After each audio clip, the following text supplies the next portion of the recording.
Hola chicos, sean bienvenidos a este último subtema de la materia de estructuras isostáticas en el cual comenzaremos a hablar acerca de los diagramas de elementos mecánicos. Primero que nada podemos comenzar definiendo pues el mecanismo, al menos para esta área.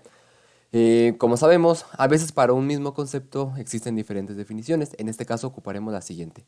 Un mecanismo es un dispositivo que para nosotros no será un dispositivo, será nuestro sistema estructural capaz de modificar una fuerza o un movimiento. Nosotros como ingenieros civiles queremos que nuestra estructura resista las fuerzas a las cuales va a estar sometida y por lo tanto se va a oponer al movimiento, es decir, se va a oponer a la deformación. Por lo tanto, nuestro sistema estructural será capaz de modificarlo, es decir, va a cancelar este movimiento. Puede aumentar o disminuir la velocidad, que como vimos, nosotros queremos más bien que cancele cualquier tipo de velocidad, que no exista movimiento, o el tipo de movimiento de salida. Vamos a tener elementos mecánicos, que es todo aquello que propicia justamente la aparición de mecanismos. Para nosotros serán las fuerzas, las cargas distribuidas y los momentos flexionantes. Ahora bien, los diagramas de elementos mecánicos es una forma gráfica de ver cómo varía la intensidad de las demandas de un determinado tipo de carga. Podemos tener cargas normales, cargas cortantes, momentos flexionantes, y estos van a estar aplicados sobre un elemento barra. Eso es importante tener en cuenta, es un elemento barra. Y pues vamos a ver la variación de la intensidad a lo largo de la longitud. Aquí tenemos, por ejemplo, una cuerda donde se trazó su diagrama de fuerza axial. Tenemos diferentes vigas donde se traza su diagrama de fuerza cortante y diagrama de momento flexionante. A continuación procederemos a comprender qué son este tipo de diagramas, pero antes hay que definir unas que otras cosas. Lo primero sería la convención de efectos. Tenemos la fuerza axial, que como su nombre lo indica, es aquella que pasa sobre el axis, sobre el eje del elemento barra. Por lo tanto, si nosotros vemos que la demanda está actuando hacia afuera del elemento, es decir, vemos claramente cómo este elemento se está tensionando, es un efecto positivo. Ahora, si las demandas están actuando hacia el centro del elemento, que claramente vemos que es compresión, se puede considerar que es un efecto negativo. Podemos darnos cuenta que aquí aparece un mecanismo propio de las fuerzas axiales o fuerzas normales, que en este caso sería, por ejemplo, este elemento estaremos de acuerdo que cuando se tensiona tiende a alargarse y aquí tiende a hacerse más esbelto, mientras que si se comprime tiende a achicarse y esta parte tiende a aumentar su espesor. Ahora, respecto a la fuerza cortante, lo que vamos a ver aquí es un mecanismo de cizallamiento. Vemos que esto es un cizallamiento. Y dependiendo de nuestro sistema de referencia, vamos a ver este bloque de esta manera. Si podemos notar que su parte izquierda tiende a irse hacia arriba y su parte derecha tiende a irse hacia abajo en un efecto de cizalla, este será un efecto positivo. Lo contrario sería que desde nuestro punto de vista, su parte izquierda se vaya hacia abajo y su parte derecha se vaya hacia arriba. La otra convención es la que corresponde a los momentos flexionantes. Aquí vemos una viga simplemente apoyada, donde se desprecia su peso propio, por lo tanto queda completamente recta. Nosotros podemos ver esta fibra superior y esta fibra inferior. Si comparamos las longitudes de ambas, en este caso son las mismas. Ahora imaginemos esta fuerza. Aquí se propicia otro mecanismo, que es esta de flexiones debido a los momentos flexionantes.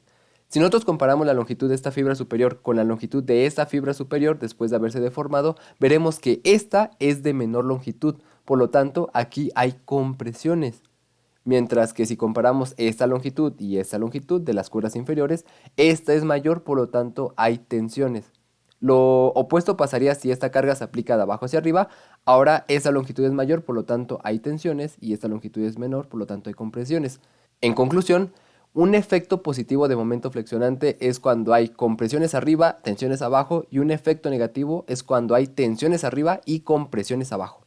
Otro concepto es el de los ejes globales. Estos ejes nos darán un sistema coordenado a partir del cual podremos referenciar a cualquier elemento de nuestro sistema estructural.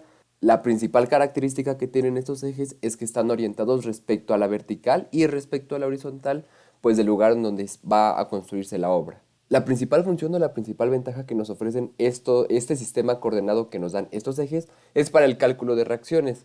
Vemos que, por ejemplo, esta fuerza es oblicua respecto a estos ejes, pero también sabemos que una fuerza puede descomponerse en su componente vertical y horizontal. Una vez que ya tenemos estas componentes, por ejemplo, también esta carga distribuida, su resultante quedaría así. con la misma dirección que el eje Y. Por lo tanto, ya todas las fuerzas podremos orientarlas respecto a estos ejes y podremos aplicar las ecuaciones del equilibrio, ya sea suma de fuerzas en X, suma de fuerzas en Y e incluso momentos, porque recordemos que los momentos respecto a un eje son perpendiculares, entonces esta distancia ya sería perpendicular y esta distancia ya sería perpendicular. Entonces, en conclusión, estos ejes nos van a dar un sistema coordenado con el cual podremos calcular de manera más sencilla las reacciones en nuestra estructura. Porque también tenemos a los ejes locales. Estos ejes nos van a dar otro sistema coordenado que es auxiliar y que se orientará respecto a las direcciones que tendrán los elementos barra. Por ejemplo, este elemento antes era oblicuo respecto al sistema de referencia global, que era así y así. Ahora vamos a posicionar ejes que de igual manera sean ortogonales, pero tomando en cuenta esta dirección. Vemos que aquí se ha puesto el eje Y de esta manera y el eje X a lo largo de su eje longitudinal. Esta fuerza, que antes era oblicua respecto al sistema global, ahora vemos que está orientada respecto al sistema local, puesto que esta tiene la misma dirección que este eje. De igual manera, en dado caso de que esta fuerza tuviera otro tipo de orientación, la podemos descomponer en su componente vertical y horizontal respecto a estos ejes y proceder a realizar sus diagramas de elementos mecánicos. Esta es la principal ventaja de estos ejes, que facilita la obtención de los DEMS. Aquí vemos cómo este eje se posiciona así, este eje así, este eje así y este eje así. De hecho, estos ejes son paralelos a los ejes globales y aquí lo más lógico podría ser que pensáramos que pongamos el eje Y así y el eje X así. Sin embargo, decidimos ponerlo así. ¿Esto va a afectar en algo? No. Al final de cuentas veremos que sin importar la orientación que tomen estos ejes, el efecto, eso es importante tener en cuenta, el efecto que van a provocar los mecanismos sobre el elemento no variarán. Quizás en este momento resulte algo extraño todo esto que estoy comentando, pero bueno, analicemos más a detalle todo esto para que podamos despejar todas las dudas.